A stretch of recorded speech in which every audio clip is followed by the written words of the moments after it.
Go to counselors, staff, Stephen. We will start our council meeting for the 31st of August 2020 with Tēnā.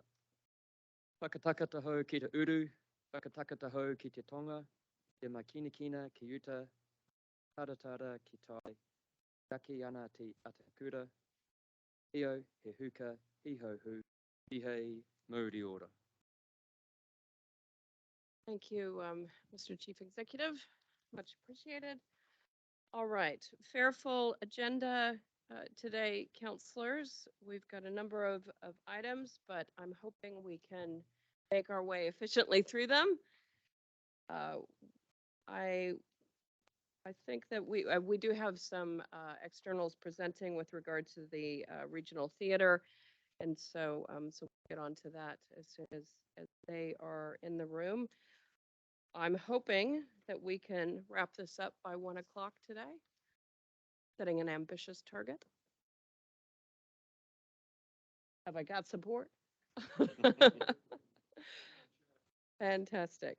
All right.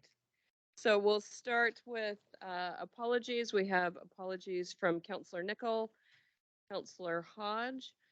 We also have apologies for lateness from Councillor Cookson. Any other? Tipa is, sorry, Councillor Mahuta is online already, so. To join them, please, then. Might be 5 minutes. Yeah. Got it, Tipa. Moved by Councillor Hughes, seconded by Councillor Graff. All those in favor? Opposed? Aye. Carried. All right. Confirmation of the agenda.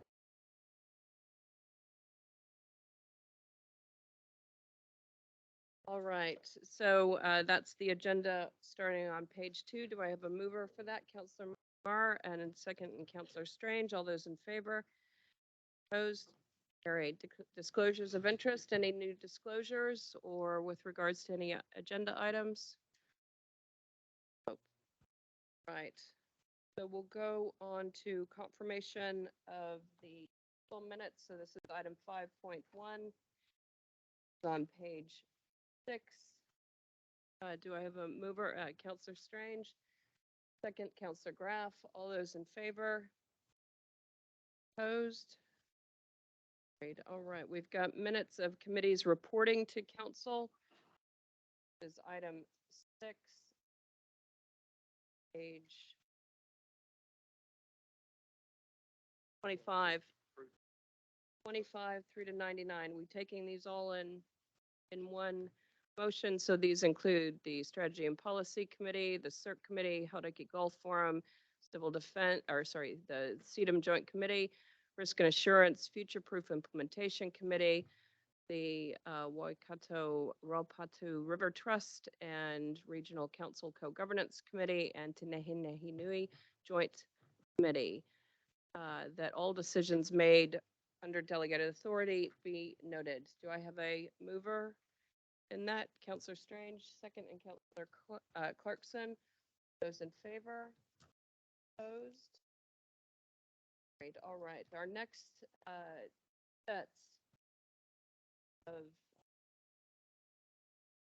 minutes to note ones that have recommendations through council. So the first one is the Risk and Assurance Committee. This is on page 57. There.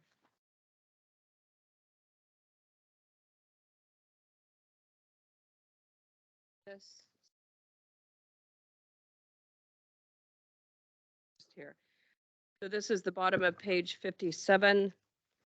The recommendation, the section B recommendation to council is that the revised strategic risk statements and appetite statements are recommended to council for approval, noting the feedback from members at this meeting.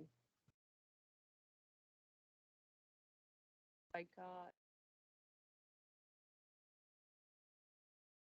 Anyone would like to discuss with regard to that? No. Do I have a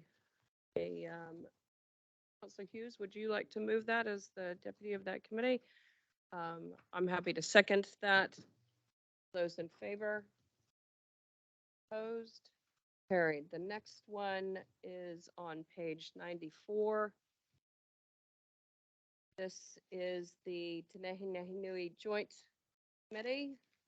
The resolution.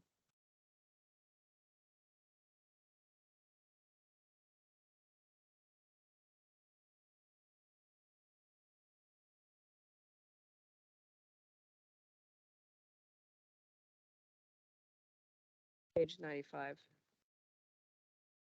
So resolution to recommend to Te Nehenehenui Trust, Otahanga, Waikato, Waipa, and Waitomo District Councils and the Waikato Regional Council that on the recommendation of the Te Nehenehenui Joint Committee, each member agency initiates the process of approval and signing of the joint management agreement, noting the next TUI to be held on the 13th of September 2023. And that was circulated, sorry, and the details of that agreement were circulated in the open addendum that was sent out separately. Councillor Graff? I'm just wondering about that particular item. What are the differences between the previous and this current?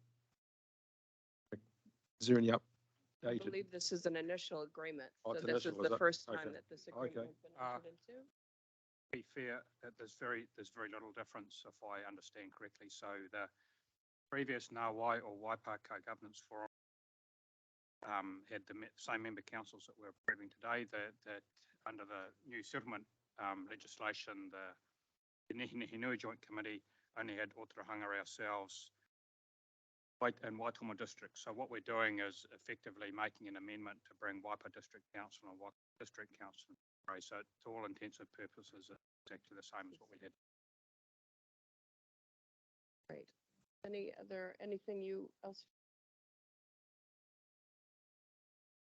No, Councillor Kneebone has summed it up correctly. Right. So any other questions with regard to that item? Happy to. So do So we need this, to? this has already gone through the committee, right? Yeah. So Yes. this same recommendation is going to all of the partner councils. We met last week with all the councils represented, including myself and every partner council back on middle of September to.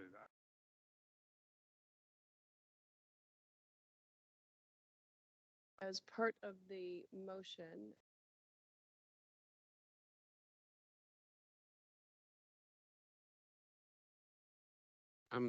We've got a motion that basically, I'll just step through this. We're looking for council to approve the recommendations from the joint committee, which in turn involves approving the joint management agreement, approving the amended terms of reference, which give the new councils membership of the committee. We're confirming that the current co-chairs and deputy co-chairs remain at this point in time. And we're confirming that we're happy with the disestablishment of the Ngāwai Waipa Forum once the merge is complete. And then we're on the recommendation of the committee, we're seeking to approve the joint management agreement and authorising Councillor Stu Kneebone, who is the co-chair, and Councillor Pamela Story, of course, who is the council chair and alternate for that committee, to sign the agreement on the behalf of council.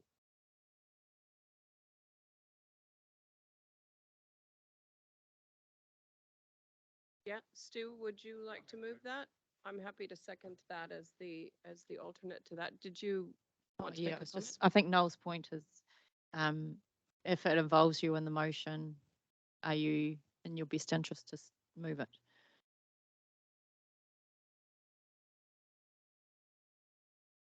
I'm happy to move. Okay. We'll take the move. We're not. I don't say we're beneficiaries. If I can't stand here and recommend this to you guys, there's something wrong. Yeah. Whatever you guys make. Okay, let's get through it.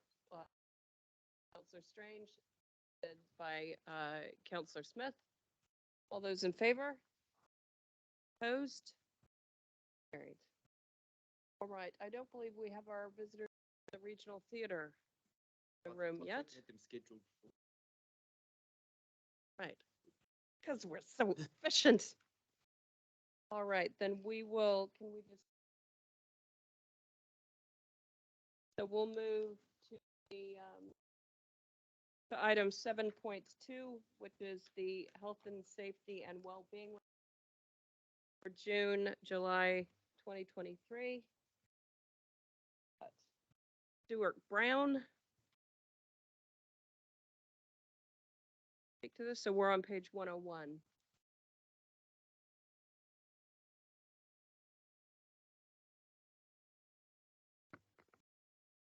Morning. Good morning, welcome. Thank you. I'll take the report as read and point you to a few pieces of interest for me. Going through, you'll see there that Air New Zealand, the case study from them came through regarding an incident that happened where a worker damaged an aircraft, which caused a lot of disruption for passengers and some millions of dollars, which was pretty significant. And they decided, that it wouldn't be the right thing to discipline the guy, but instead engage them to work through the organization and pick up some of the instances that they could have actually improved themselves. It's a really good example, and I guess it was to share with you that that is the approach that we take here. We have a no blame culture, and we want people to raise issues as they come up, and that's where we have the reporting, and we're keen to see more than not, I guess, issues reported so that we can deal with them and discuss them. And we've just had the Health and Safety Committee meeting yesterday, where we look at examples like this from across the organisation that we can share and have learnings from, and have people involved in the investigation so that there are learnings and improvements rather than people fearful of punishment. So it was just to raise that. Moving through, you'll see that the reporting continues to be at a good level. And I think there was a question in the last meeting just around the instances of violence and abuse towards staff. And on, I think it's page, I'll go to 7, you'll see that there's a trend over the last 5 years. And it was good to see that we aren't seeing an increasing trend in this space. There have been a few more recently, which led me to think about, is this something that's increasing as time goes on? Thankfully, it's not. We have a reasonably stable, you'll see across since 2018 there, the numbers have remained reasonably stable. It's still not good, but we have a lot of things in place there to ensure that our staff are trained and able to deal with those as they arise. Point 37 on page 6, Dave, you may have a this just relates to the Ministry of Primary Industry going out with a pamphlet to support farmers. And I know Councillor Cookson, we've talked about this. We approach people and ensure that we have their well-being foremost when we're engaging with them. And this has been a really good document that all of our staff have been exposed to and have now got as a tool to take out with them and share and be able to support the farming community that are out there. I'm sure if we can show that, Dave, but that's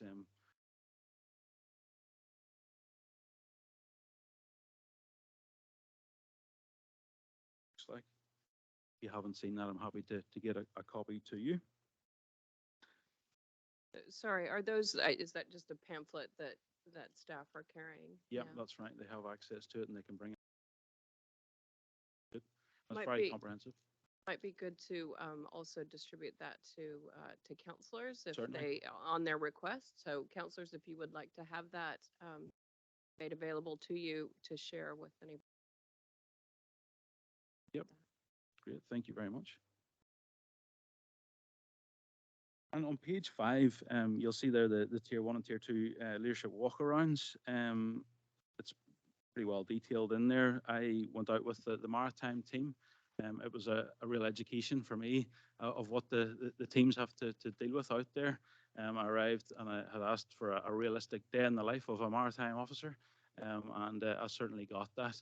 On arrival, I wasn't quite sure what was happening, but 3 of the team had a sort of 8 to 10 local people and business owners really quite badly abusing them and swearing at them in quite a personal manner. It was very confronting, and I was just genuinely really impressed at how the team managed that. They managed to keep calm, to hear the concerns, and to basically bring the tone of the conversation down to a reasonable level over a period of about 15 minutes, which was quite impressive. And that was really where that de-escalation training shows its worth.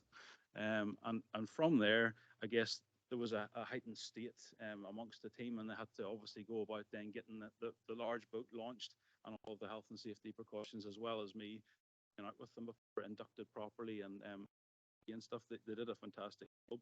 And when out onto the water, Hayden actually stopped, said, "Can we just take a moment, just collect ourselves and think about what we're safety that we need the rest of the day?" So I was genuinely impressed. I took a short video that I thought that I would share with you. It might be of interest, just to hear from Hayden himself, see what goes on. Do you have that as part of today?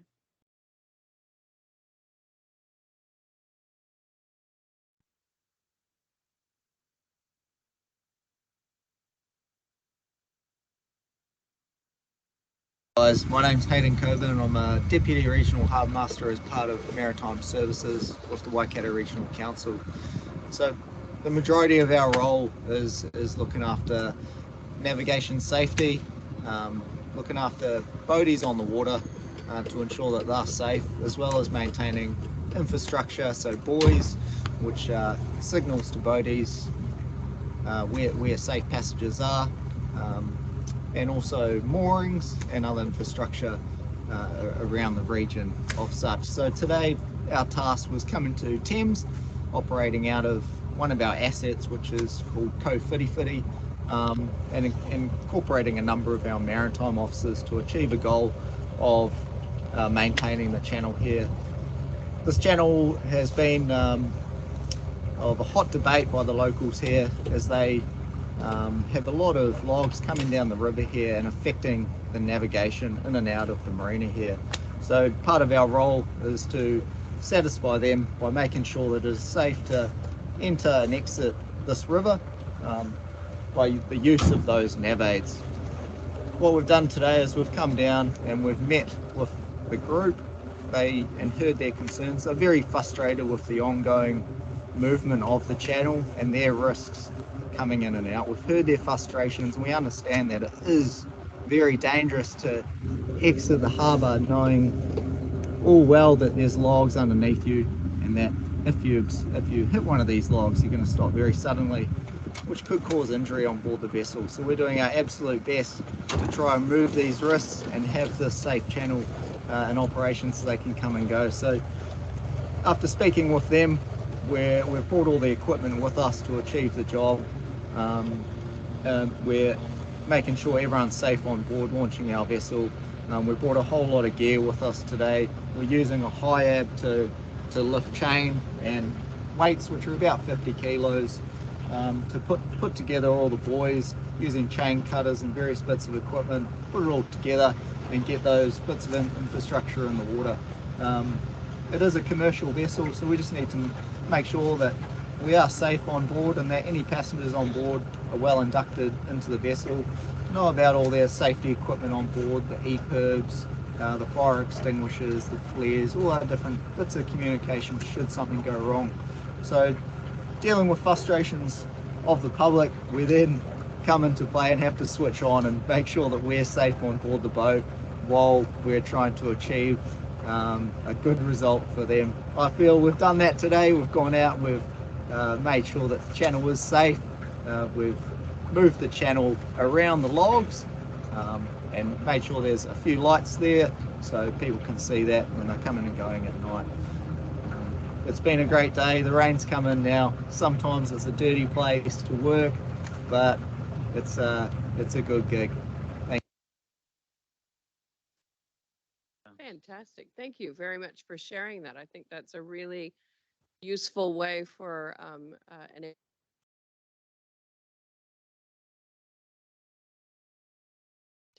today to get some insight into what that team is up to and some of the challenges that that they deal with on a daily basis. Thank you very much for that. Okay. That's all I have. I don't know if questions about that or about their take them. Let's see who was first, but I'm going to go with Robbie. Sorry, Councillor Cookson. Sure, I'd have to say that myself and Noel and Warren were out with staff in the Coromandel on the last week, Tuesday, and myself and Noel were inducted in office in Coromandel, and it was to a very high standard, and they explained all the things that we'd see that day. Any health things that we had to notify ourselves to them, that we're diabetics. We needed, if we had allergic to these things, it was very well put together. It wasn't long, it was only 5 minutes. It wasn't intrusive or anything. So yeah, when it's something like that, I really appreciate all of the effort that goes into that 5-minute discussion. It was well presented and well done. So thank you. Cheers. Brilliant. For you, Madam Chair. Stuart, how do councillors access the IRIS security? Well, we can do that through myself and I'll certainly get you set up there. Just a request for Yep, you. yep, certainly. Thank you. Any other questions, councillors? Not, can I get a mover to receive the report? Councillor Cookson, seconded by Councillor Marr. All those in favor? Opposed? Right, we'll continue on. Thank you. To item 7.3. This is on page 112, Code of Conduct for Elected Members. So this has been in the works for a while. Is somebody going to be? No. Oh, Mr. Chief Executive. Yeah, councillors, I just thought I'd intro this by saying it's really good to have this report being able to come to you for approval today. It's been the previous code of conduct has been revised based on new legislation, feedback and experience. There's a small working group put together by yourselves to look at the issues back. There is a slight amendment that I need to point out to you and an amended resolution. So it's become apparent that the report that's come to council wasn't quite consistent with all what the working group had proposed and recommended. And that is on page 108, the removal of the last sentence in clause 13.3. So we're actually asking that the report that with that amendment, and the other one is in back to here to do with the 10.2 and 10.2 and J. Yep. JII. So it talks about so what we're proposing, instead of just putting a dollar value in there for this council, actually having it in line with legislation, be slightly different, which would be at the accumulative amount of $100. So just those two amendments in the resolution. Otherwise, I'm sure this would probably talk to changes. Councillor Smith. Thank you. Yeah,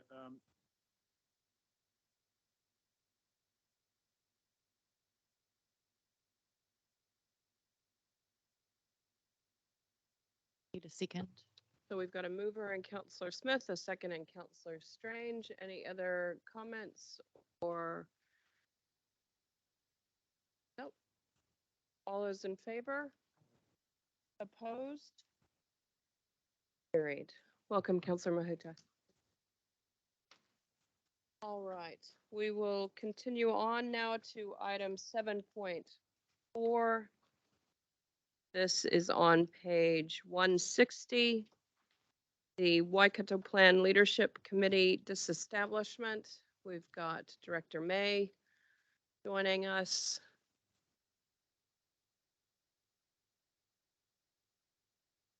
You want to introduce the item there, Tracy? Yes, morning, Madam Chair. Might get you to put that mic just Closer. no, just point it. Hey, Oh, put it. sorry. Just logging in. Morning, Chair and councillors. Look, this is a report that we've considered for a while. It has been previously intimated to council. This is really an administrative matter, bringing a present committee to its cessation. The matters are outlined there in the report. Draw your attention that presently there are 14 vacancies of the 22 existing members.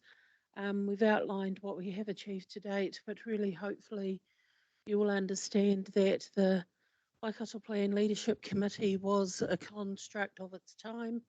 There has been an awful lot that has happened in this landscape over the last 3 years, and likely a lot that will happen in the next 3. So it's a recommendation to wind the committee up. Right. Any questions or comments from councillors? Councillor Marr? Having read Tracy's report, I'm happy to move.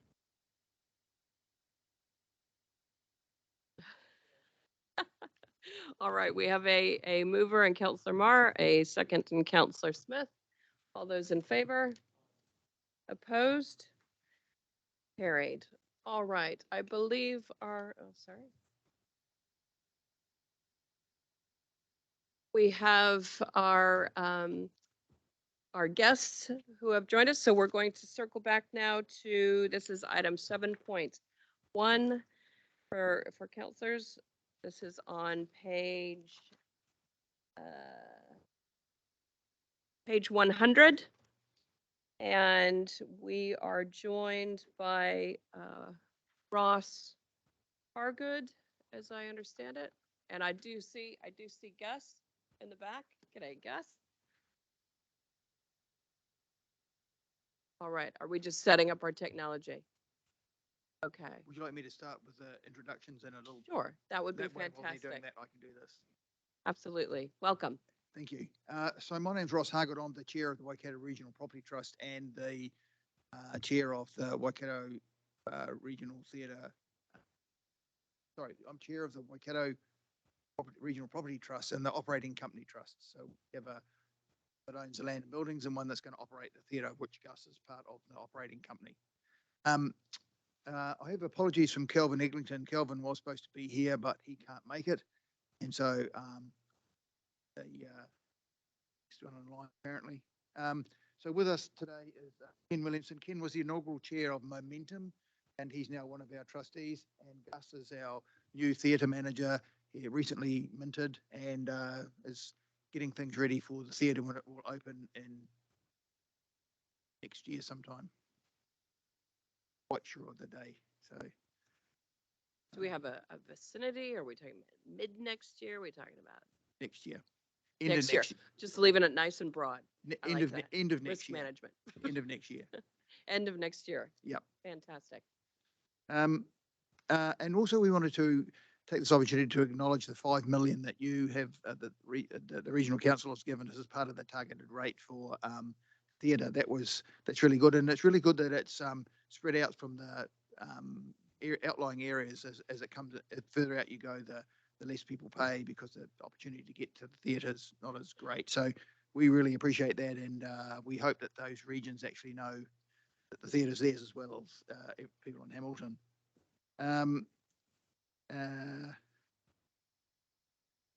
At the time of the funding round, we received your $5 million, and we also requested a 300,000 as a top up for the maintenance fund for the building. So council gives us $1 million a year for that fund, and it was in your in the proposal which got so far through council, and then it didn't happen. So we'd probably like to consider that when we could come back and have a talk to you about whether that's we could reinstitute that for the operating of the theatre, or the maintenance fund for the theatre, so we don't end up with another founders, which is got to the point of not operating correctly. You'll be pleased to know that we signed a fixed price contract with our contractor 2 years ago. So we know what the cost of the theatre will be unless we make some changes. And to date, we haven't made any changes, although we are contemplating a couple. Gus may talk about one of them shortly, but we are working with the contractor in a way that makes sure that they will not be, we won't bankrupt them while they're trying to build it, but we also maintain the price that we've agreed with them. So it's a really good relationship we have with them around looking at materials and making sure we know we've got to have world-class theatre, but what does world-class actually mean? Does it mean we have to import oak from somewhere to do it? Something in New Zealand would be just as good. So we're working through that.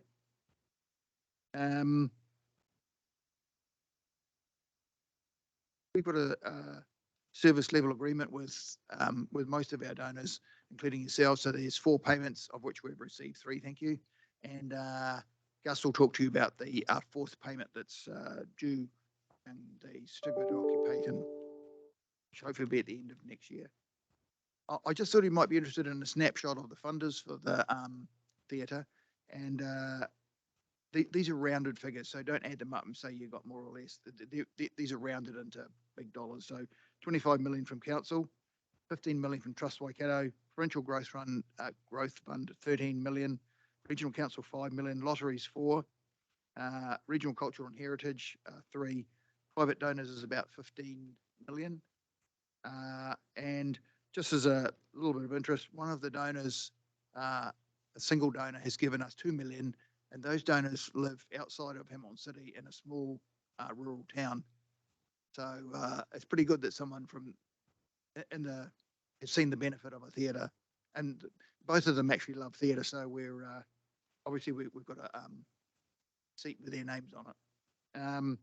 And of course, we had to thank Mitch Plaw because he was the donor of the land. He donated that whole site on the corner of Victoria Street, Embassy Park, and Saffmore Jones Place. So that was really quite a significant gift that got the project going. So now I see Gus's presentation is up on the screens, and so I'm not going to take up any more time. Thank you, Will. If there's any questions that Gus can't answer, I'm sure Ken or I will be able to chip in, or if we don't know, we'll get back to you. So Thank you, Mr. Hargett. thank you. Welcome, Gus. Gus Sharp. Welcome to the Waikato Regional Council. I know I've met you a few times in passing. I don't know if the rest of councillors have had the benefit of meeting you. So over to you. Sure. So I'm Gus Sharp. I moved up here in February with my wife and 2 kids. Prior to that, I was running the city venues in Wellington, which is a portfolio venue company owned by Wellington City Council and charged to run at a profit or break even or better. That was 6 venues, all in varying states of decay. So, coming to a new venue is a real dream. And I think it's going to be, my observation so far is that people don't know what they're in for in terms of the size and the scale of the building and what it's actually setting out to achieve. In New Zealand, we refurbish buildings. We don't build new ones, especially in the arts. So to be involved in setting up a brand new independent theatre is really a big achievement. I'm very humbled by that. I'll give you an update on the theatre. So if we can pop to the next slide. So that's a bit smaller than I'd intended, but I can provide a copy of this for people later.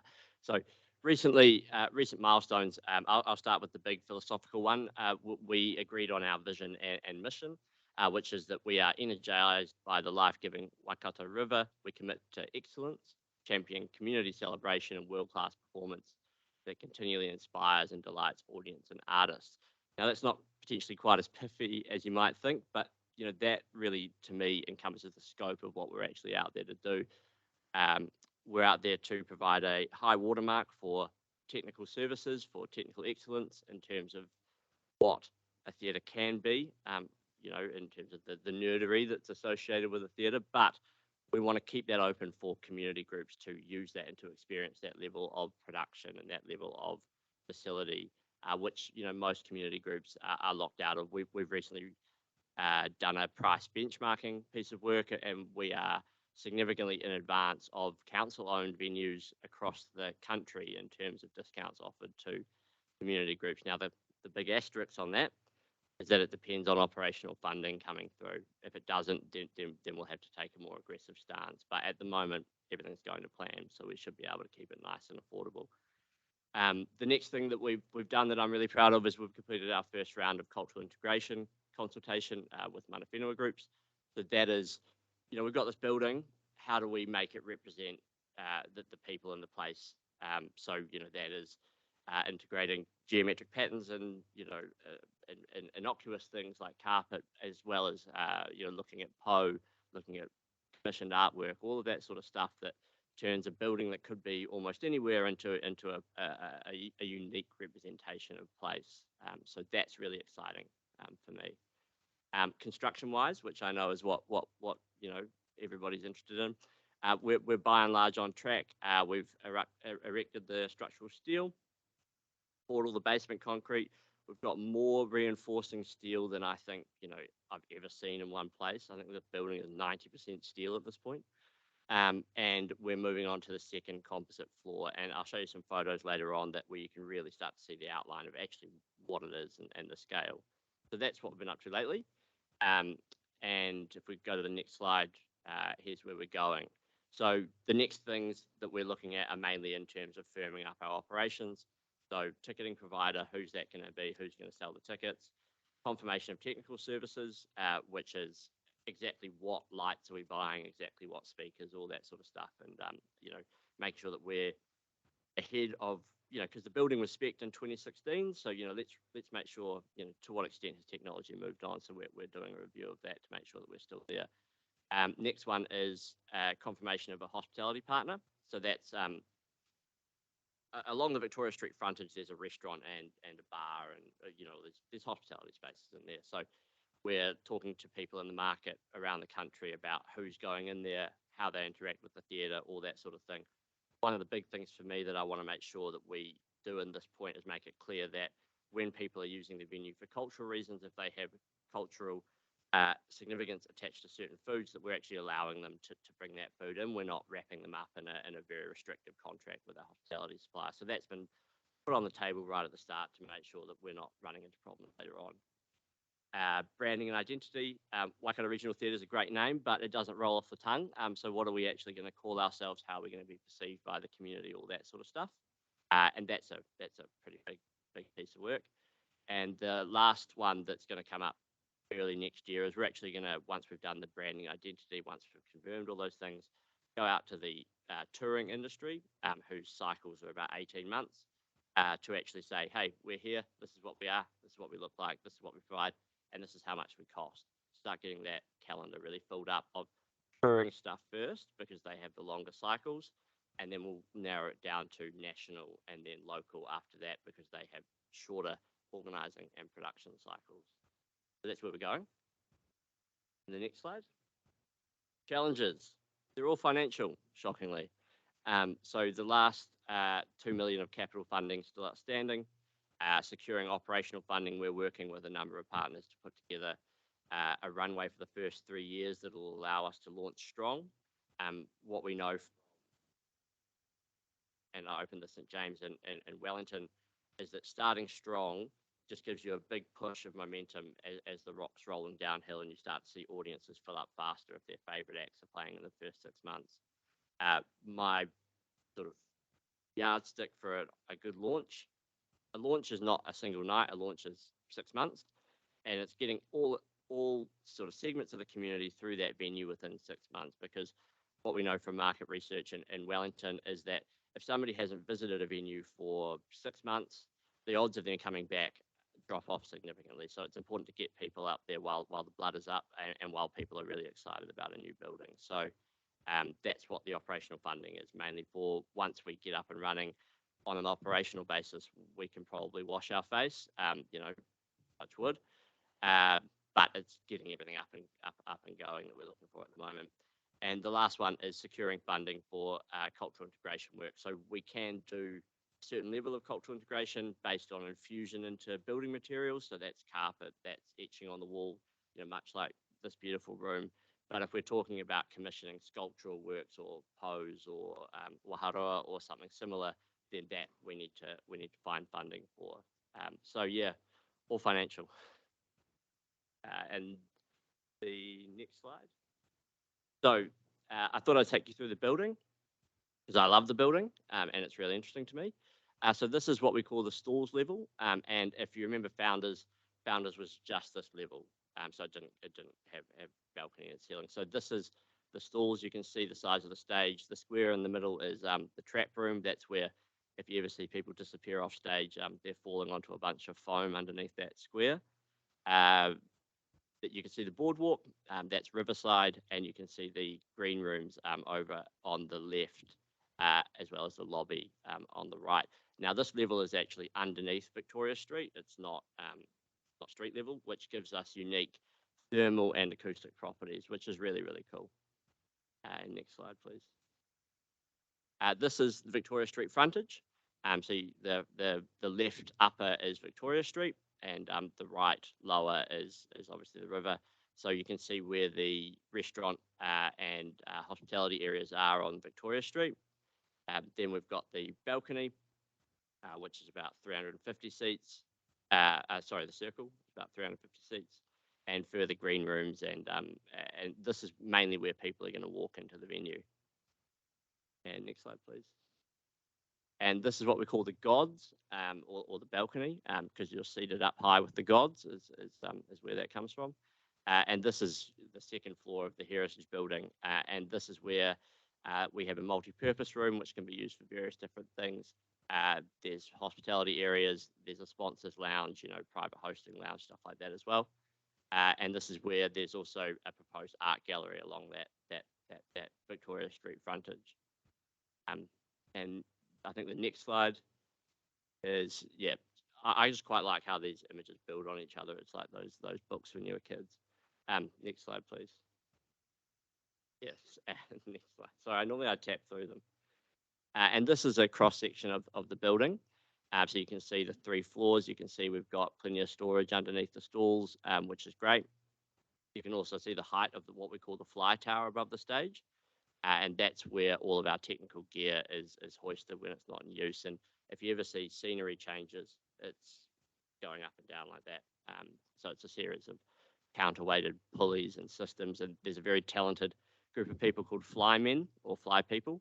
And they are just literally pulling on cables backstage. Next slide, please. So I'll take you through some visualizations of the building quite quickly. So this is Riverside. If you're on a boat in the river, this is what it'll look like. And this is obviously the heritage frontage, the Old Hamilton Hotel. So this is Victoria Street, and it looks amazing. And next one. This is an old staircase that has been pulled out and is going to be reassembled bit by bit by our construction team. Lovingly restored, and it's a real nod to the past use of the building. So this is a visualization, not finalized, of the entrance to the theatre through Embassy Park. Embassy Park probably look a bit different than this, but it sort of gives you an idea of what people are going to be walking into. This is in the sort of lobby as you come in. You can see the Ralph Hoteri up there on the wall, which is coming out of Founders and is being refurbished. One of the real remarkable things about this theatre is how open it is to its surroundings. Lots of theatres are pretty closed off, so it's pretty cool. It's going to be full of light. Next slide, please. Next slide. Same, different angle. And this is looking up. You can see there's a real sense of scale and space and light in the building. And so we're really encouraging people to be in the space. And part of the way that we're doing that is, rather than having access control at the door or the lobby, we'll have access control in the actual auditorium doors. So people can come in and have a drink or, you know, hang out with their friends before they go to a show, even if they're not going to a show. And for me, that was one of the bugbears of previous venues I've worked in. It never made any sense why you couldn't walk in the venue, you know, because they check your ticket twice. Why don't they just do it once? So changing things like that is part of the opportunities that we have with an independent venue. So next slide, please. This is, you know, this is the piece de resistance. This is the auditorium view. You can see that it's pretty cool. It's modelled after a mid-century theatre, so it's very similar to elements of Founders. It's very similar to the MFC in Christchurch, and it's very similar to MFC in Wellington, obviously, and the Christchurch Town Hall as well. All the wood is chosen for its acoustic properties. There's an acoustic halo up the top, and I think it's been computer modelled to death in terms of acoustics. So we're really looking forward to seeing what comes out. And this is what, you know, if you're ever standing on stage, this is what you'll see. So the big difference between this and Founders, and the only reason I'm referencing that is because it's what most people use as a reference, is that we're about half the depth from stage edge to rear wall, and then we stack up. And what that means is that your viewing angles are a lot better. It's a lot more of an intimate performance, and the acoustic properties are a lot better as well. So you're closer to the stage, and you can see more by going up as opposed to going back. So that's really exciting as well.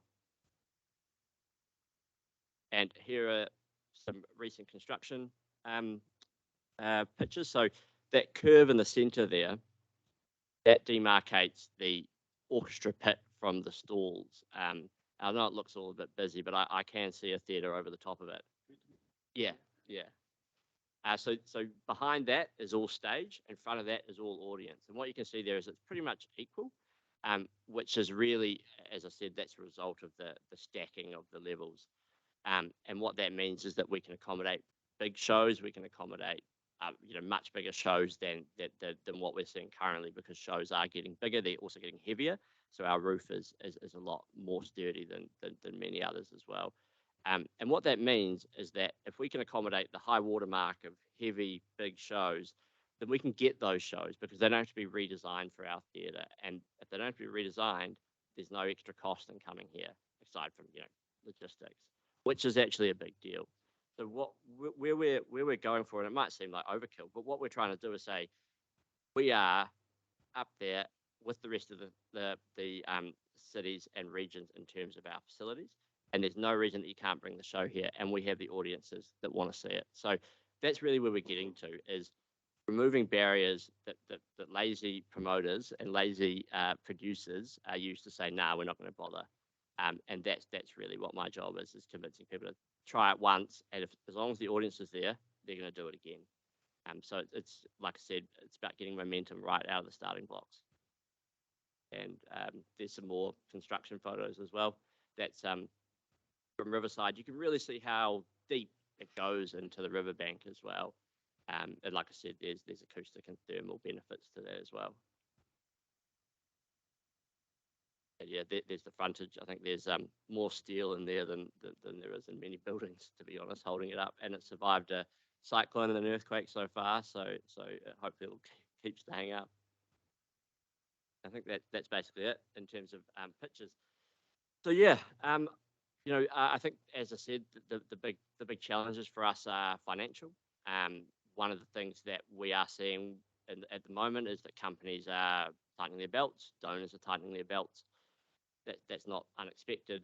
What that has meant for us is that some of our donations have been stretched over a longer period, which has an impact on cash flow and things like that. And the seed I'd probably like to plant today is our current final payment with the regional council is pegged to certificate of public use or certificate of compliance. It's whether we can unpeg it to that, get it earlier, which we can then use to smooth out cash flow by putting it in term deposits while we're in a uniquely high interest environment. We are talking to the PGF about that as well.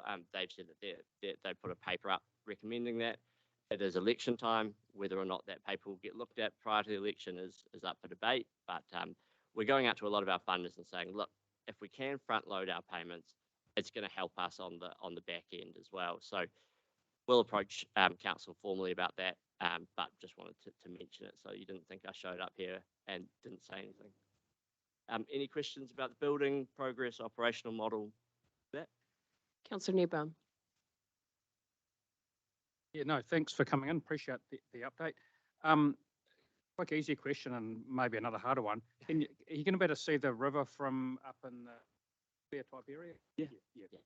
No, the only place that you won't be able to see the river will be on Victoria Street side, the Heritage Building front, and once you're actually in your seat, because it might be a bit distracting in the theatre. Yeah, well, you should that stage, aren't you? So, now, your colleague there, sorry, I forgot. Ross, yeah, Ross, you talked about the fact that it was a in a pretty inflationary type environment, aggressive inflationary environment. It's a bit hard to imagine that person had to be addressing of some of the building spec. Can you give us some assurance that the specs that you originally set out to achieve are still going to be achievable within that financial envelope? Because that seems challenging to me. But look, it is challenging, and what we've done is we're working closely with the contractor and the subcontractors to make sure that that we keep that pricing, we get the best pricing for it. So it's about price. We still have to meet the spec, as you said. So we have engaged Charcoal Blue and they come up with a concept for the theatre. Engage them. So if the contractor comes with us and says, I want to change number for 4 months, something like that, we'll send that off to Charcoal Blue and say, will this work? Will it affect sticks? Will it affect the ventilating? Will it affect the lighting? Does it affect more light? All those things. So we will only move on cost saving. The consultant tells us that it won't affect the quality of all. As we don't accept the variation. We are looking at things. There was some drainage stuff that came up the other day that they've got a bit of. But we're doing it in bits and pieces. Keeping the builders. Yeah. And I thank you. Councillor Mahuta. Kia ora, just on the mana whenua stuff at council here, we are working our kiri. It's not a group you'll they can most of it. Probably I want to understand to be a venue of choice, parking is thing after the event. I would like to understand what Hamilton about that. All those years when this project first started, we asked are we yet to say again, just in the interest of the venue. Yes. They've been we could have the best venue but the hardest one to get to. Yeah. Fair enough. And I think you know, when I was interviewing for the job, that never occurred to me because every venue I've ever worked in, none of them have ever had parking. So I think that's sort of a unique consideration that I hadn't considered when I came up. But engaging with community, talking to a lot of Rotary groups, to a lot of friendship groups, it has come up a lot. So I definitely understand it. I think what I would say is that there are a number of parking buildings that have come online since the building was spec'd, and there are future buildings to come online as well. The Union Square car park is one great example. We also did a walk around and a count around, and within a 10-minute radius, there's 1,500 on-street parks as well. We also will have mobility parks, obviously outside of our theatre, drop-off zones, all the rest of it. We are talking to Hamilton City Council about their Flex bus program. It's yours? Sorry. Well, it's a great idea. I really like it. We agree. Yeah, good. I've used it heaps. I think it's revolutionary, to be honest. And the great thing about a theatre and great thing about shows is that we know when capacity hits. We know that people have to be there by 7:30 for an 8 p.m. curtain. We know that people are going to leave. We know the show's going to finish at 10. So we are going to be working in with that as well and seeing what we can do there. Other transportation things that we do, or what I've done in previous venues, is working with retirement homes to make sure that their drop-offs are booked in, especially in our drop-off areas, and we have people outside front of house staff who that as well. So absolutely understand that parking is an issue. And I think that public transport has a huge role to play in that. And I think that as Hamilton, we were talking about the city in particular, as Hamiltonians who live in the city get better public transport, they will use it more and free it up for people who are coming from further afield. I know, yeah. I know. Well, I was really surprised how quickly cell phone reception went down.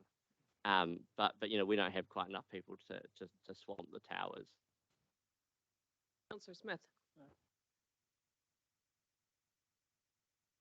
1,300. Councillor Strange. Thank you. Yeah, thank you for your presentation. Just two questions. Talked about parking.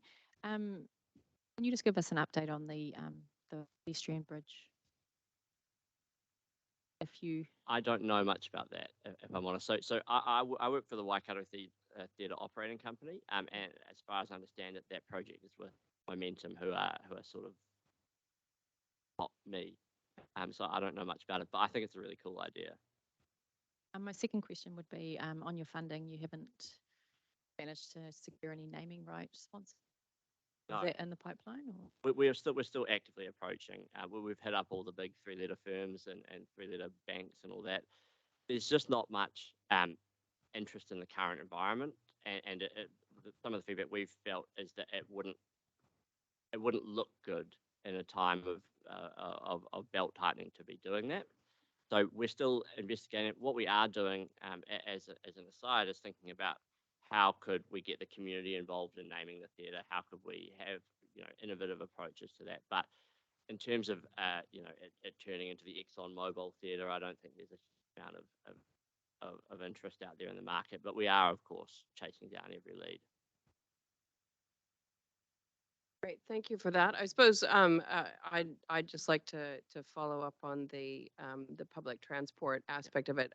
As regional council, we provide public transport across this region, Yes. and as this is a regional theater, I think it's really important that you engage with our public transport planners. As you can imagine, some of our ratepayers that live a bit further afield may question whether or not this is something that ratepayer dollars should be going towards.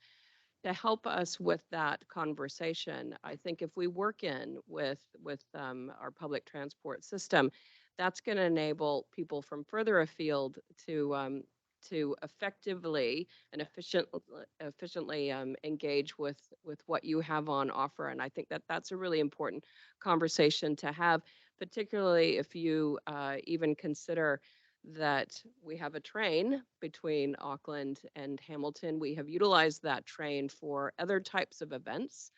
And so there's an opportunity there to attract from even outside, attract audiences from even outside the region. So Absolutely. I think one of the things that one of the ways that I have been talking to, especially international and promoters, is talking about how mobile the region is and how much people are willing to drive to go see shows.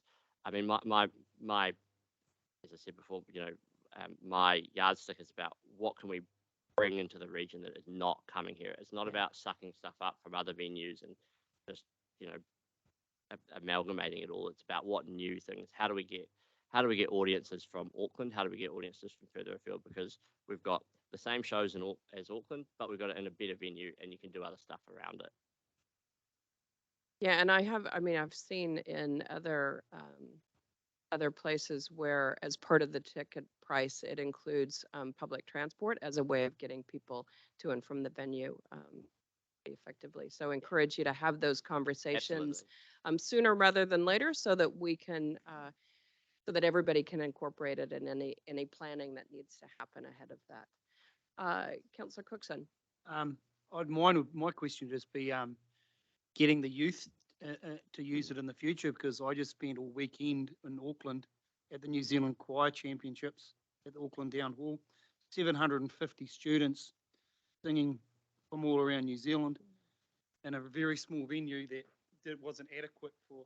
But if you can get those talented kids to enjoy an amazing facility, there's your future use of it, and they'll want to come back for other things. So there's something in the future. Try and get the New Zealand Choir Champs there of amazing, talented kids that want to show off their talents. Yeah, thank you. No, no worries, absolutely. And we've already been engaging with a number of secondary schools around the area to talk about, you know, how they could interact with the theatre. I mean, you know, it's more than simply showing up, going on stage and leaving. It's, you know, how do we get these kids involved in setting up the lights? How do we teach them about audio processing? How do we teach them about hospitality? How do we teach them about all those things that go into a theatre that are useful skills anywhere in the world? And especially if you're a bit of a nerd like myself, it's really fun. Fantastic. Well, one more, Madam Chair. oh, sorry. Yeah, Councillor hi, Graff. Cassie. Yep, look, just for local, smaller production units like Sun does theatre stuff and Yep. they do small productions and things. Is there access for those types of productions, or is it stuff? Or Yeah, I think there's sort of two ways you can approach that, especially when you're talking about really, really small productions. So from a performance point of view, there's nothing worse than performing to an empty room. So, you know, if we've got 1,300 seats and we're talking about 50 people, then we're probably not the place for those productions, not because we don't want them, but because it's actually not a good experience for them or for the audience. However, that being said, we'll give anybody a chance if they want to try it. You know, I've seen tiny little local shows, especially choral shows and especially Pacifica choral shows, sell 3,000 tickets. You know, so it's not for me to say no. You're not. You know, we're not a curated venue. We're open to everybody. So I think that it's really, you know, anybody can give it a go. We obviously have costs of opening the door, so and they do scale with size. But that being said, it's with in-house technical provision in terms of top of the line lights, top of the line sound, you'd be hard pressed to do something in a cheaper venue. Like it's actually going to be pretty cost effective. The real problem is going to be whether or not people can fill it, and if they can't fill it, what's the vibe like? You know, it's sort of that intangible. Thank you very much. Thank you, Mr. Sharp, Mr. Hargood, and Mr. Williamson. Thank you very much for your presentation. Very exciting to see this project continue to progress. I'm sure that that you'll bring it in on time, on budget, all the good things, and really looking forward to how this becomes an additional draw card for this region, particularly the arts and creative spaces. So kia ora for that. Thank you very much. Can I have a motion to receive the report from the Waikato Regional Theatre, mover and Councillor Downard, and a second and Councillor Cookson? All those in favor? Opposed? Carried. Fantastic. Thank you very much for your time today. Yes. Yeah.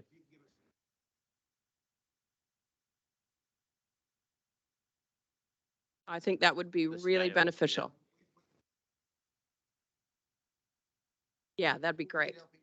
Two people, yeah. Let's do that. Fabulous. Thanks, everyone. Thank you.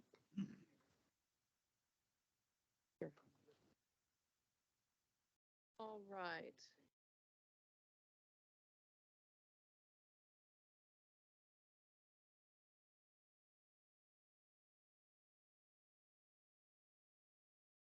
Go. We going? We continuing on? Happy to continue. All right. Let's move to item 7.5. This is, sorry, option A. So this is, sorry, just getting everybody on the right page. We've got, this is item 7.5 on page 166 is the electoral system review. We do have a mover for option A. We have a second in Councillor Graff. I do want to just get this briefed. So so we'll go to Molly, just if you're wanting to. You really want to power through this, don't you, Councillor Smith? Is there any comments you would like to make, Molly? Kia ora, Madam Chair. Good morning, councillors. Look, I think this is a routine decision, and as Councillor Smith has said, it's pretty straightforward. I assume that everybody has read the report, so I'll take it as read, and I won't add anything. I'll just answer any questions that might come about from the discussion. Kia ora. Councillor Strange. Yeah, thank you. Thank you, Mali, for the report. Just a quick question. Last time, Hamilton City had a different system to what we were using. Is there any reflections on how much confusion that caused? How we could, if like we are going to continue, maybe I haven't caught up for what Hamilton City is going to do, how we could make it easier for the public, learnings from confusions from last time. Good question. Thank you, Councillor Strange. Look, I haven't dived deeply into exactly the outcome for Hamilton City and whether or not STV did result in a reduced voter turnout or a increase in invalid or blank votes. But what I will say is that generally voting right across the country did go through a decline. In the 2022 local election, and some of the initial thinking around what had caused a reduction in voter turnout is the complicated nature of it, which does include a system that enables councils to choose between two options. So that is one factor that certainly complicates the voting system. Yeah, just thinking specifically for the Hamilton constituency of Waikato Regional Council.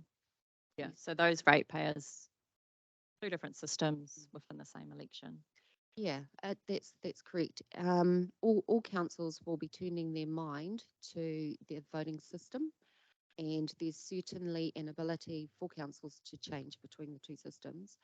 For the 2022 local election, all councils except for Hamilton City went with the same option, and that is the first past the post. And across the country, it is the preferred option, with 80% last time round electing or opting to use first past the post, and only 20% for the alternative, which is STV. Thank you. Councillor Smith. Moving this is that we have a number of electorates that are single candidates, single representatives. If we look at last number in Hamilton, 8 in Waihau, but realistically, constituencies only single, so they can only vote for one. Use it with the first part. The STV.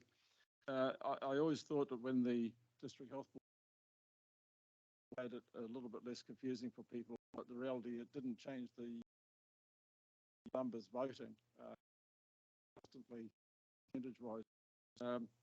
Picking first past the post is one or two. You just tick, and it makes it simple for and having talked constituents over the last years. If it's the third option. Thank you, Councillor Smith. Councillor Graf. Mali, hi. Look, just a question about a point raised on page 175 of the agenda. In single member elections, research shows STV increases the chances for women to get elected. Do you have any feedback on why that is? Because of the preferential nature of the system, you do tend to get greater diversity in the result. However, there are other, I guess, things that might not, that should be taken into consideration. For example, in the same document that you're referring to, there is advice that suggests that that diversity is only achieved in an election where there are more than 3 positions. And so for Waikato Regional Council, there's only one constituency that has a number that might result in greater diversity if STV was the option. So there's a number of advantages and disadvantages for both systems.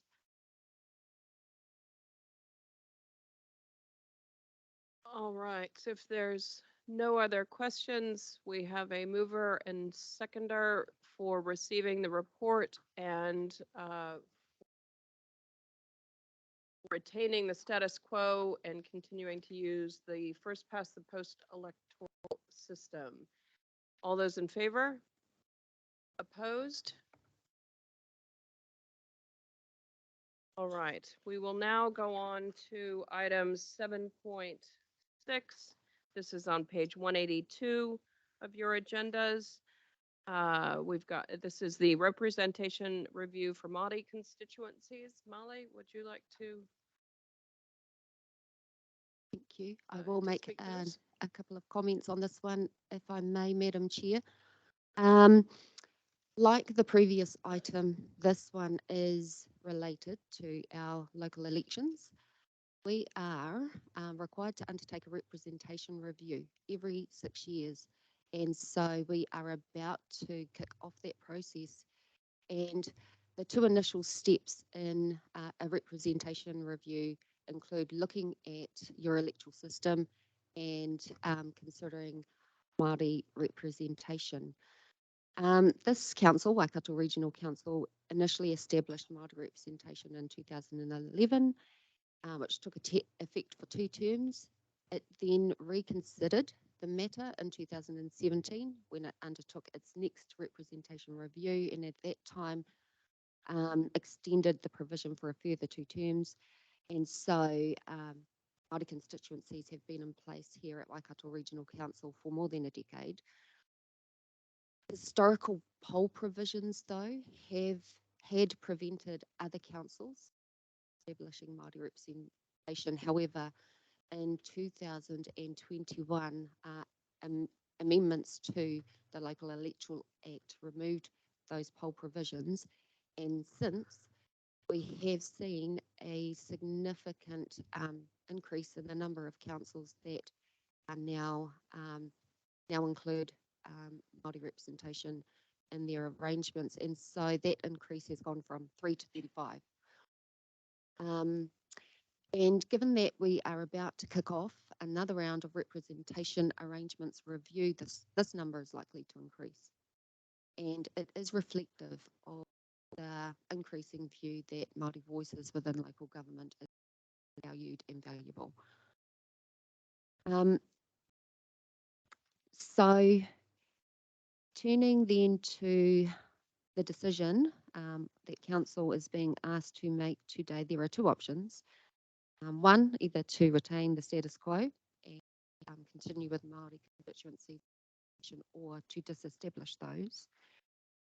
The recommendation that has been made by staff is to retain Māori representation, and the reasons are outlined, so I won't go over them, but I will hand back to you, Madam Chair. Councillor Strange. Yeah, thank you. Yeah, I'd like to move the motion and speak in support of it. Yeah, Māori representation is vitally important for our region. So diverse in our region, so many Māori as well. Just a quick question, Molly. Is it a legal thing that we only look 6-year chunks, or they not look long?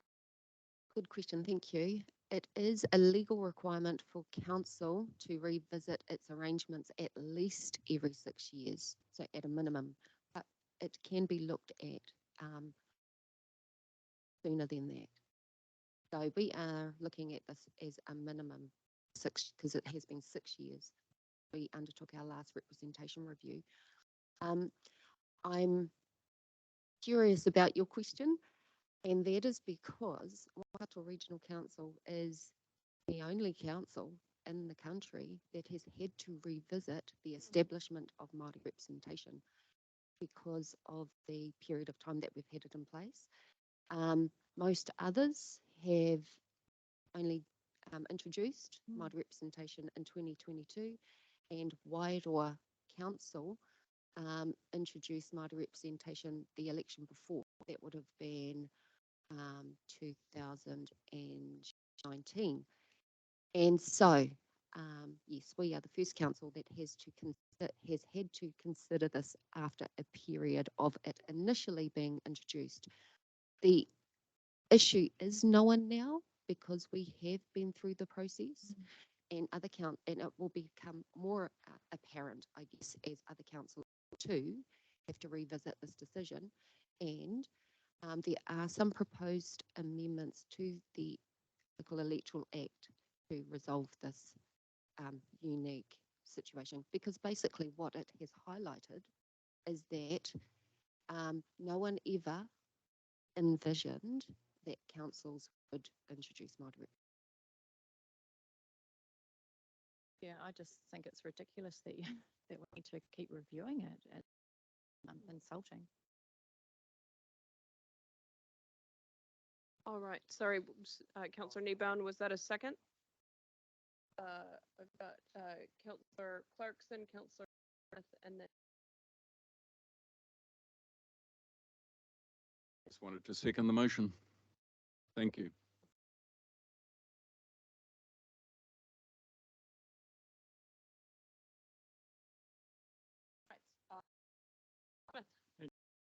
I support. Secondly, I see it numbers in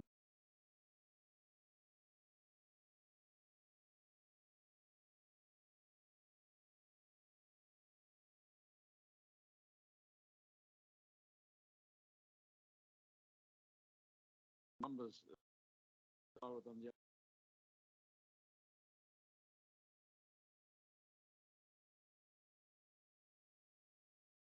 Excellent question, and we will certainly be diving into further detail about general electoral population and Māori electoral population in the coming months when we come back to council with some more information about options related to representation arrangements. But what I will share on your particular question is that with the current electoral population statistics applied, Waikato Regional Council will continue to have two constituents, Māori members, and that number won't be more than 3. However, there is a critical point at which the number could reduce to 1, and that is if the general representation numbers decrease. And so I won't give you the number off the top of my head because I might get it wrong. But yes, if you decrease the number of general elected members, then there is a point where the Māori electoral members would reduce to 1. Here is that change the changing population it can. So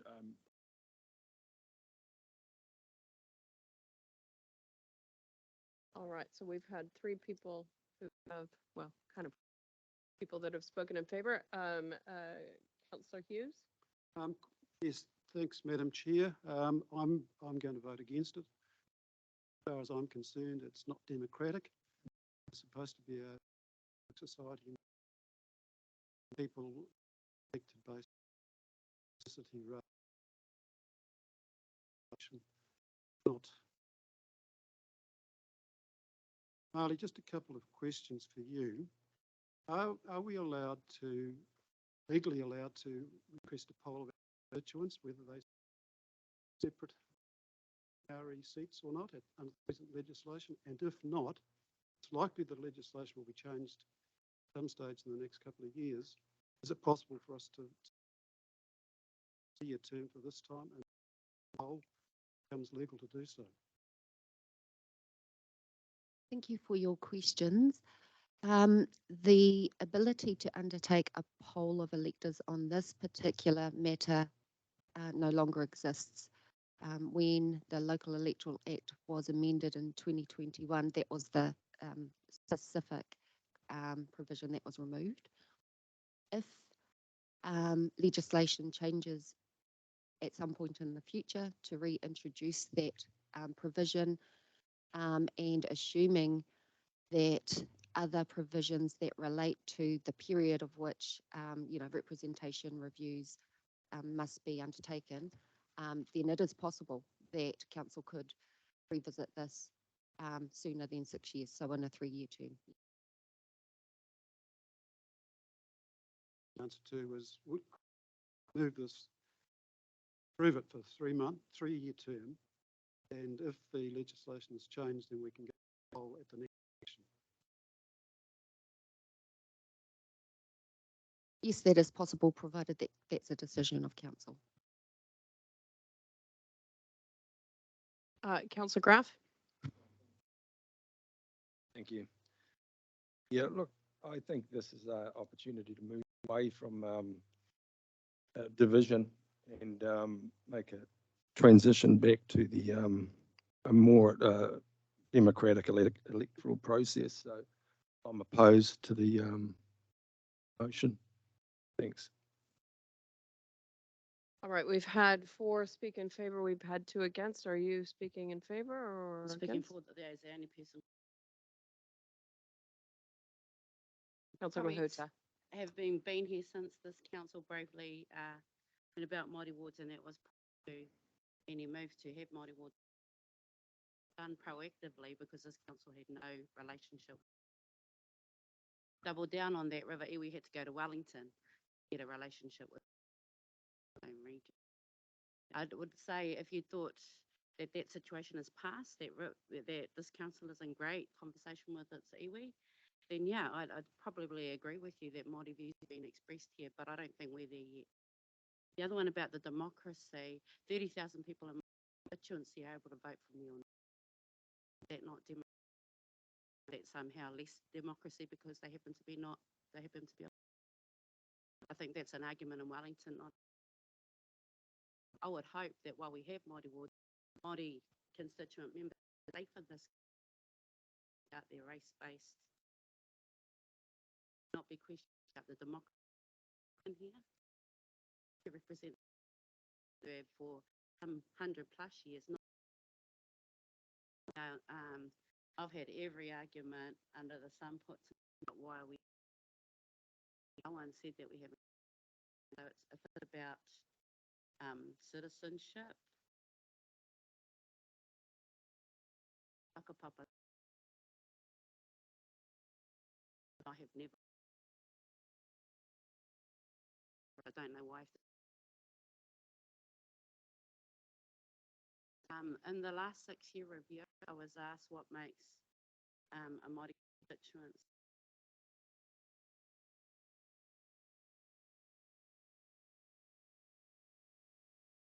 I'm not sure what you're looking for. People, but I just challenge the democracy thing because I am elected by constituents. And if I go off what previous members, more learned than me, have said, when you go on challenge, you go with full, and that's what we retain in terms. So therein lies the role of Māori. I think we've smoothed over a lot of issues between this council, a whole lot of constituencies. That if we weren't here, your constituents, and I'm not sure that again many of you bring that skill to the table. So that's why we'd rather not have this debate every 6 years. But again, I'll defer from the vote because it's council who are. All right. Stu, I'm going to let you speak as the seconder of this motion, Yeah, and then I think we'll put it. Thanks, Madam Chair. Look, I wasn't going to, but No. it just suddenly occurred to me, I think I'm the only councillor that was here when the decision was made to create these seats. Although, to be honest, the decision was made prior to myself becoming here, and the council numbers were reduced from 14 to 12. So my first term on council, we only had. But recollection, when the region was still trying to thing, and they did. So we made that decision. I can assure Councillor Graff and Councillor Hughes that it was a very, very democratic process. and we had an absolute minimum in terms of negative feedback from the community as well. So I'm very confident that we're doing the right thing, and I'd be pretty disturbed if this council made a decision to revisit this decision within years. And in fact, I somewhat frustrating and offensive that we seem to that we're bound by law to keep revisiting it. So thank you, Madam. So we have a mover and a seconder to receive the report and to reconfirm the retention of the Māori representation for local electoral purposes. I'm going to go ahead and put that motion. Can I just call for a division, please? Sure. Thank you. All those in favor? Okay.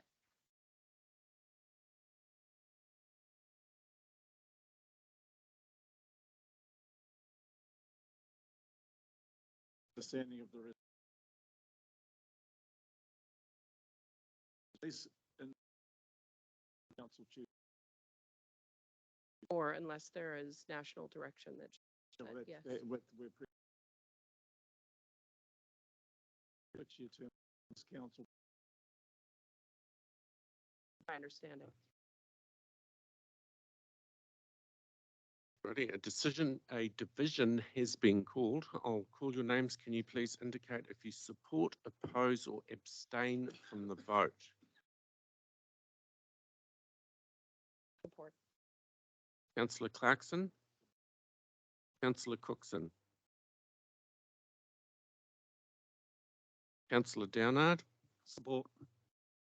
Councillor Dunbar-Smith. Support. Councillor Graff. Oppose. Councillor Hughes. Councillor Kneebone. Support. Councillor Ma. Councillor Mahuta. Councillor Smith. And Councillor Strange. Support. So my only concern is that not everybody had their mics on when they were voicing their vote. And just in terms of the online streaming and also the recording.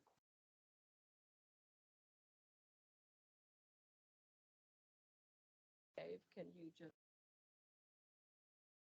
Certainly. The outcome is that I'll summarise first and then call out the votes in order. We have 9 votes in support, 2 votes opposing, 1 abstention, and 2 members are not present. The supporting votes are Councillor Story, Clarkson, Cookson, Downard, Dunbar-Smith, Kneebone, Ma, Smith, and Strange. Those in opposition are Councillors Graff and Hughes. Councillor Mahuta has abstained and Councillors Hodge and Nicol are absent. Thank you very much. All right, we'll now move on to item 7.7. This is on page 186 of your agenda. This is the notification of proposed private plan change 2 to the Waikato Regional Coastal Plan, Pare, Hauraki, Kaimoana. We are joined by Director Tracy May. Madam Chair, it's far too efficient in its business. Okay, so you've got me.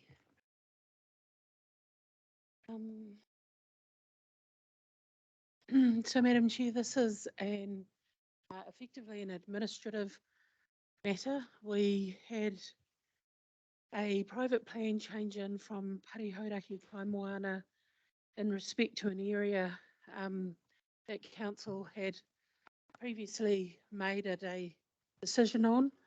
The area was deemed to be in our regional coastal plan. It was placed in by government. It went through a tender process, a fully contestable tender process. Pare, Hauraki, Kaimoana was the successful of 4 tenderers. Subsequent to that, there was a consent process that the successful tenderer must have progressed through. That consent process was underway. What we did find was that subsequent to the successful tender being granted to Pare Hauraki Kaimoana for a specific area in the coastal marine area, that the actual activity would have been unable to be undertaken in that area without the extension of the area in accordance with the diagram shown on page 7. So we were going through the consent process. Pare Hauraki Kaimoana applied for a private plan change to the coastal plan as the activity was a prohibited activity. We needed to change the rules in the coastal plan as is outlined in the report. 2 specific rule amendments as is outlined in paragraph 13. We ran the process concurrently with the hearing. Because it is a plan change, only council has the ability to make a change to its policy document. So whilst the applicant has been notified of the consent conditions and they are progressing through the next step, it is an administrative matter where council must consider that recommendation from the hearing panel, endorse that, and then the next step in terms of notifying the plan change decision and awaiting any appeals is what we're seeking here from. The options are well outlined there on page 189 and 190, with the 2 options being to accept, to not accept the panel's recommendation, with the impact detailed there on the bottom of page 189. I've got Councillor Graff and then Councillor Graff. Thanks, Tracy. So currently the area is 3 square kilometres. 300 hectares. Yes, Square that kilometres. might be 3 square kilometres. So is this, if I'm looking at it, is it effectively an extension by 0.9 of a kilometre? It is not extending the area for farming at all. Because of the grade. Yes, it's permitting the anchor ropes to go Further, outside a outside defined area yeah. for this particular Sure. period.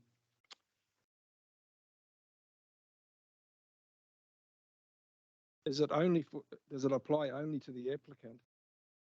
Or does it apply to all? You, Madam Chair, it applies only for the applicant for the particular activity they want to take in this area. The tender process that we went through previous was in the process that determined who an applicant would be for resource consent. So it only applies to this area as long as Pare Hauraki Kaimoana maintain the right to undertake the activity in that defined area in the coast. Yep. Hughes. Thanks, Tracy. Just referring to page 2 in that section of the map showing. Please correct me if I'm right. Am I correct in my interpretation that there are 2 visual marker buoys across the 2? Nothing further on the outside of the anchors and the anchor ropes. The reason I'm asking that is that I've seen people caught up muscle moment where these especially these anchors stand out beyond the farm and anchors caught in their fishing, losing them. What I would like to think is marker buoys, marker lights put on the outer extreme anchors are, anybody out fishing will where the risk is. Through you, Madam Chair, with the consent conditions, I anticipate that matter is covered here, well covered under the NAV safety requirement. Follow that up. That would be a detail that would be addressed in the resource.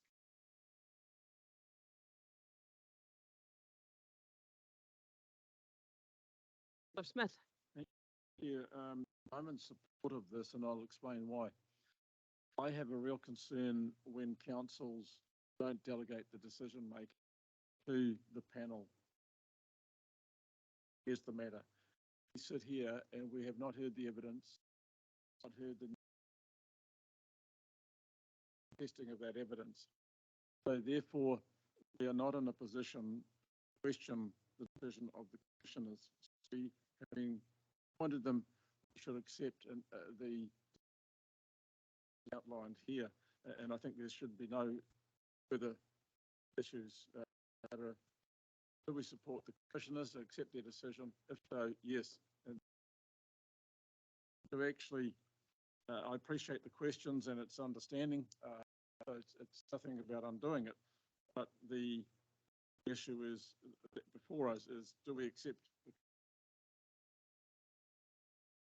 If not, then I think our process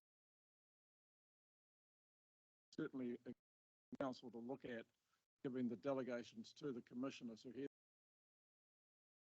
take that out, because councils can give that.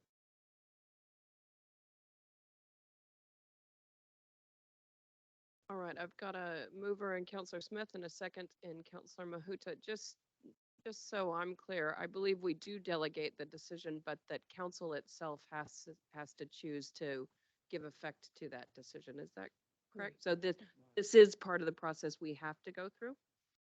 For us, and it has been very clear for our councillors that decisions that are delegated on policy come back to this.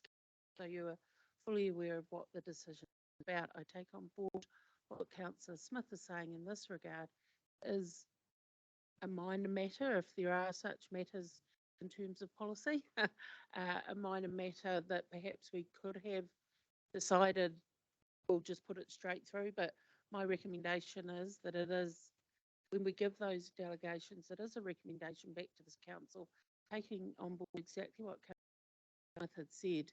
They have the power and ability to hear and determine, but it is a recommendation back to council, as you are the holders of our policy documents, the policy. And for me, very important that you are aware when changes are made at a policy.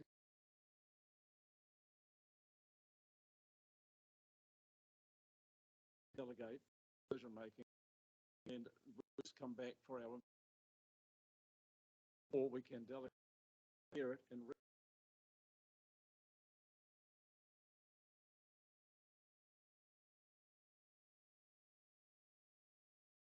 And so what's before us is adoption.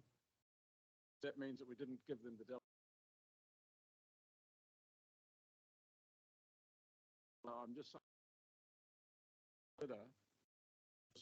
if we were to say no to this, it has to start again, but go back and sort. And that. Thanks for those points. Thanks for those points. I'm sorry, I just need you to do your microphone. Just to your point, Noel, I think in last term we were being first consents of this nature, and Hauraki Council was being careful. We did receive that direction from staff, but we decided, for whatever reason, first consents and the golf for this purpose, and each. So you know. All right, I've got Councillor Dunbar Smith and then Councillor Hughes again. Yes, I'd like to.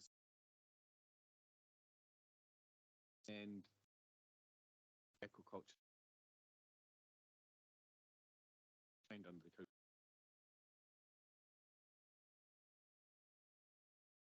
I just wanted to check with you that recommendation be adopted. Under item 11, raise here a decision has been grant the application conditions. No. So are those two separate things? They are. Through you, Madam Chair. So what we're dealing with here is a change to the rules of our regional coastal plan. A resource consent is a separate matter. Once the rules have been determined, then you apply for a resource consent. It's not uncommon. It's not ideal, but it is not uncommon to have concurrent plan change and resource consent processes. Where it's found there is a administrative flaw in the plan, which is where we're at. Councillor Look, I support this. I'm not against it. What I am concerned about is the safety aspect.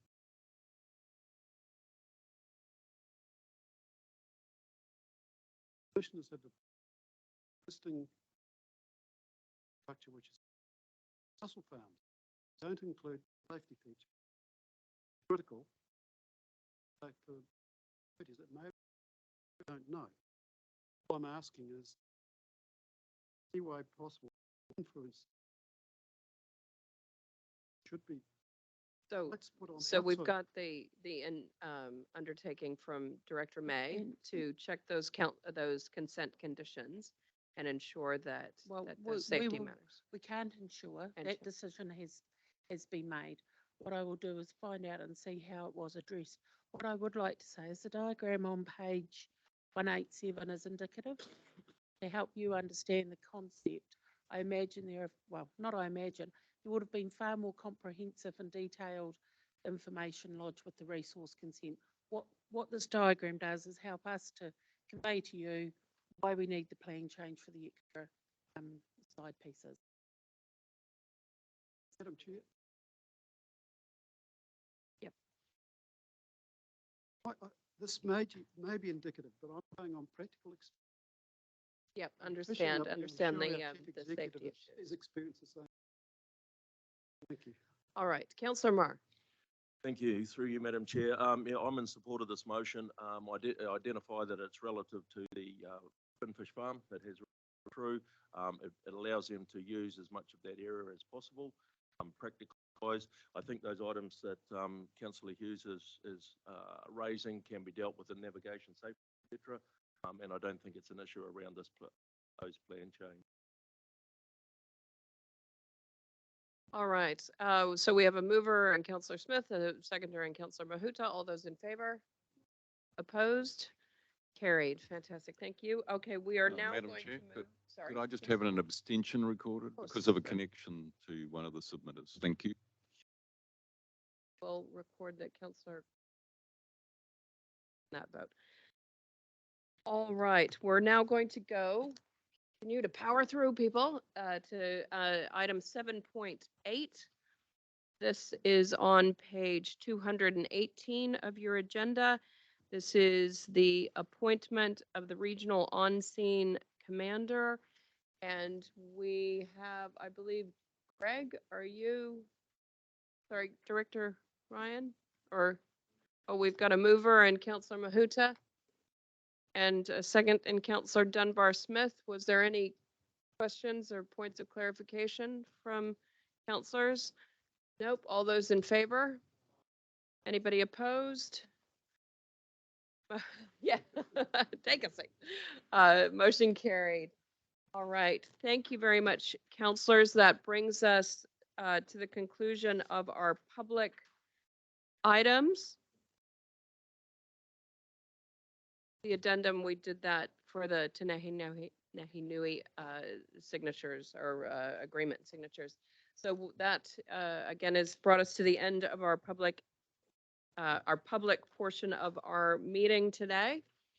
So what I'm going to do is we'll have a mover and seconder into Councillor Cookson moving, Councillor Mahuta seconding that we move into public excluded for the reasons articulated on screen. All those in favor? Opposed? Carried. All right, we are going to adjourn for 10 minutes.